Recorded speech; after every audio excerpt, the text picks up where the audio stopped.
So we are facing an uncertain future right now. Is AI going to replace us as sync licensing producers all the way, some of the way, none of the way? Or is AI just not going to be a factor at all for us? Is it going to be something that TV networks and cable companies don't want to touch at all for various reasons? As I've said on many of my recent videos and live streams, I have to be honest to say I do not know. And I think honestly, none of us know. And I've been hearing lately, maybe not just lately, but for a while, a lot of people online, especially in the comment section and various places, are being pretty bold and confident about their predictions for the future of what's going to happen in the sync licensing marketplace with respect to generative AI. And I can tell you guys, I am no expert on it. I don't know everything. I've definitely spent a lot of time in the last year talking to data scientists, talking to lawyers, talking to library owners and various experts in the field. And I can confidently tell you the more that I learn about this and the more that I weigh all the different variables, the less confident I'm getting about making any predictions about the future. There's far too many variables at play, and each variable, which I'm going to show you in this video, has its own pros and cons for us. Each one might have some elements that'll work for our favor in terms of keeping human beings at the center of the creative process for production music.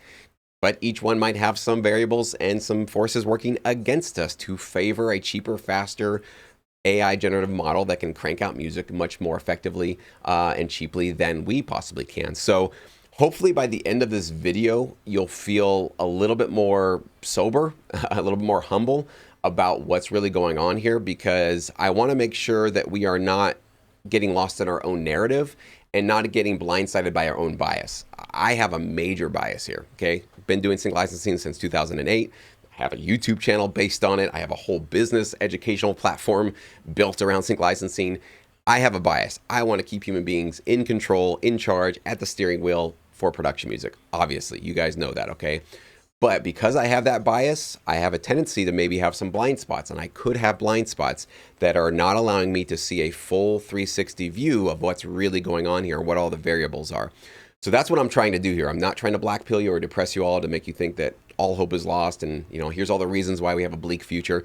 What I'm really saying is I do not know our future. So I'm going to try to be as honest and transparent as I possibly can, letting you guys know exactly what's going on through my head, and also letting you know my process for trying to work against my own bias to really have a more nuanced and balanced view of the future, okay? So hopefully at the end of this video, you'll probably feel less confident about making any future predictions. Whether or not you feel it's all over, sync is done, or you're on the other side saying, nope, sync will not, or sync won't be affected by AI at all. I don't think anybody has enough information to make that kind of prediction confidently at this moment in the middle of 2024, okay? Let's talk about these variables for our future with AI. Copyright. This is one of the most popular ones. Some people have said, well, because AI music cannot be copyrighted, the Copyright Office has indicated at least that visual art cannot be copyrighted, so we're going to assume that's going to carry over into music. Again, that's not set. That is a variable. You have to be honest about that. We are not set there. Chances are they probably will go in that direction for now, but that's not set yet. But because of that, TV networks, cable companies, people are not going to want to ever touch non-copyright music. There's too many variables, there's too many risks with that, legal risk, all that kind of stuff. I thought the same thing, actually, when I first heard that AI music will not be copyrighted. Then I started to try to get out of my own bias and actually entertain and steelman the opposing view on that to say, like, is music that's not copyrighted actually a huge negative for a network or a cable company? I'm actually going to do a deep dive on that in one of my upcoming videos, so you may or may not want to watch that. It's not as airtight as I actually thought it was. There are a lot of elements actually working towards music that's not copyrighted when it's going to be used potentially in TV shows, movies, commercials, all that kind of stuff. We'll get into those later. But one thing that I just learned about this one element is the top music attorney, Miss Crystal, who was on my channel recently, brought it to my attention that what if Disney or Coca-Cola or some major corporation feels that they have some new property generated by AI with their intellectual property, and they want to get some protections on that? Do we not think they're going to try to lobby Congress, the government, copyright, to change or make new exceptions or create some sort of exclusive rights around copyrighted music? Chances are they're going to try, right? We see that that's what happens with major corporations when they have a lot at stake or they have something valuable. They're going to try whatever they can. They've got the resources and the lawyers and the lobbyists to do it. This is a huge variable right off the bat. That should give everybody enough pause to not make any predictions about how that's going to affect us for the positive or for the negative. Second, obviously, I've been talking a lot about the fair use legal challenges. If generative AI companies can train off of copyrighted music without a license, without consent, without paying them, we're in a much harder position. I'll be honest with you guys. If they're required to do this, I think we've got a chance at really harnessing this technology for our benefit and going along with the ride with some of the upside of it. But if not, this is basically a big fork in the road, and this is going to be something that might not be settled for the next couple of years. You know, it takes a long time for these court cases to kind of play out, but that's a huge element that we should be keeping an eye on. Will generative AI music be cleared for commercial use? Some generative AI companies are kind of made for the masses in terms of like, yeah, it's for social media and put it out for your personal uses, all that kind of stuff. But what are going to be the considerations for a generative AI company that wants to come in and use it and allow, you know, ABC, NBC, you know, MTV, some big corporation like that, to use it on the air? Will they be forced to credit the company that's generating it for them? Will there be some limits for how long they can use that? These are all variables that have not been played out yet. We have not been in a world with generative AI music being available or an option for commercial clients. So that's going to be something that has to be ironed out. This is a really big important one. The prompt to the output accuracy. So just because you can generate AI music doesn't mean you'll necessarily get what you want. And if a TV editor or supervisor or somebody that needs something very quick, down and dirty, maybe background instrumental music, they prompt something in and they can't get it exactly what they need, and they're sitting there looking with this other catalog of music that's already ready to go, and it fits their needs better, that works against AI. However, if the prompting technique is much more intuitive and easier, and it allows music editors to find music faster than the human catalogs that they have access to, that works against us. Again, you're noticing the pattern here. There's a yin and yang to all of this, okay? The user interface, just itself, is it easy to use, you know, a generative AI website or a model or something like that, versus just using the catalogs that already exist? A lot of times I've had experience in some of my day jobs where the management wanted us to start using some new piece of software, which sucked and was experimental. It was brand new, but because they had some sort of agreement with, you know, the creator of the software, we had to suffer and use it.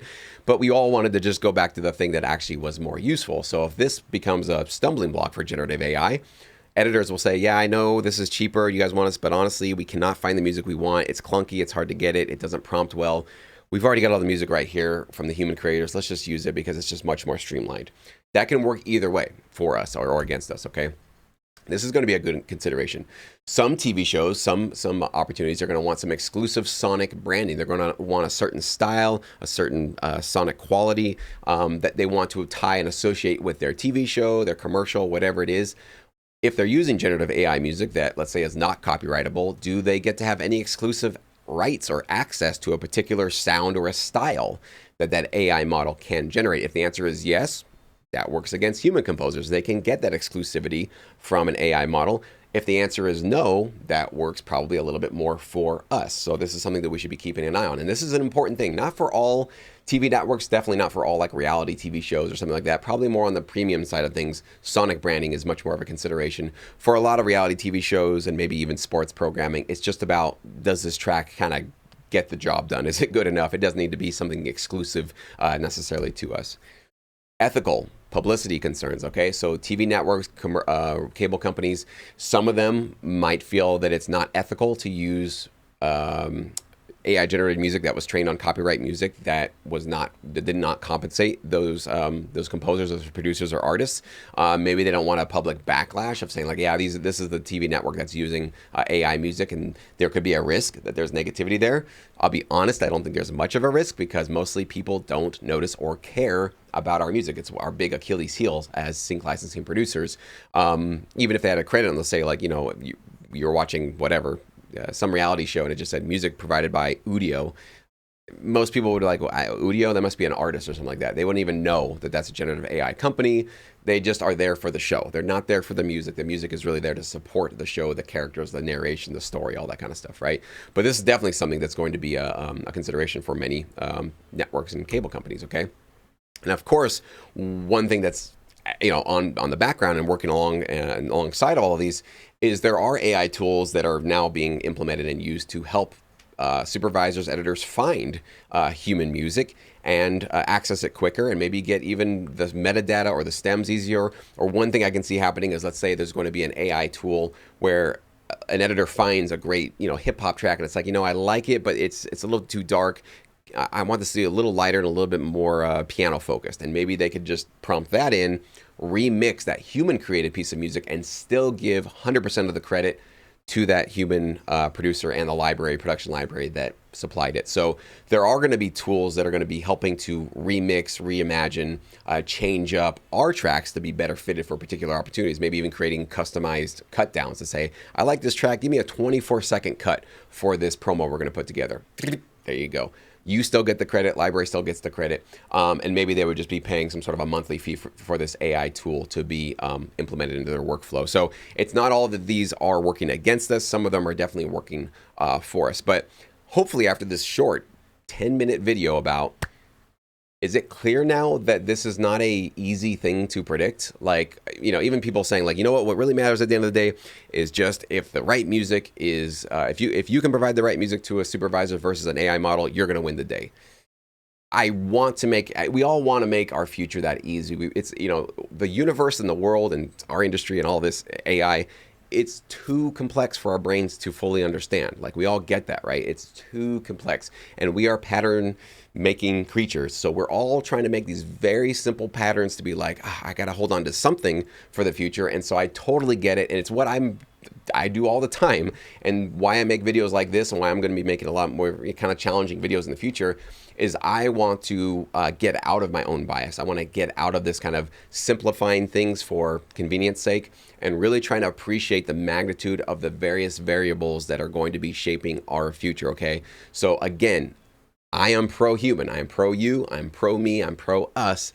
Keeping our relevancy, keeping our value, keeping our jobs, keeping our gigs going, okay? That obviously is what I want to see happen for the future.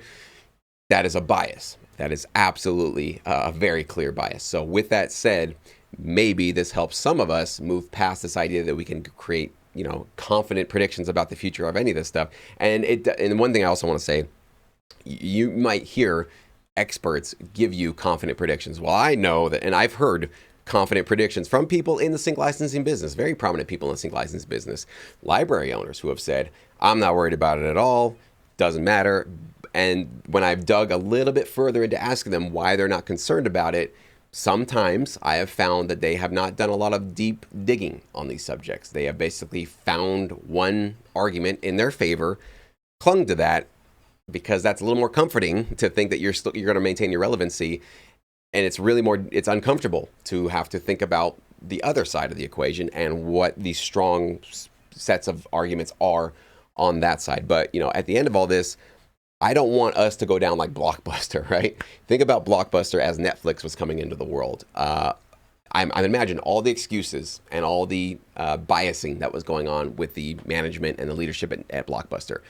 Oh, people aren't going to want to watch movies on their computers and on their phones. There's not that many titles on Netflix. This is the early days, right? People do not want to have to wait for DVDs to get sent to them in the mail.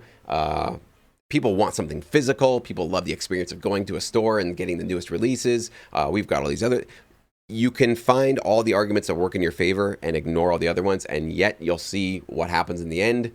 Blockbuster gets rolled over, right? And so if this is going to be a scenario we have to be prepared for, I'm going to do everything I can to try to be as mentally prepared for it. And I want to make sure that you guys are as well. So I hope you guys take that, and understand the spirit in which I'm trying to share this. But please let me know your thoughts. Was this enlightening? Was this scary? Was this depressing? Was this, motivating? Let me know what you think below. I'd love to get your feedback on these kinds of videos.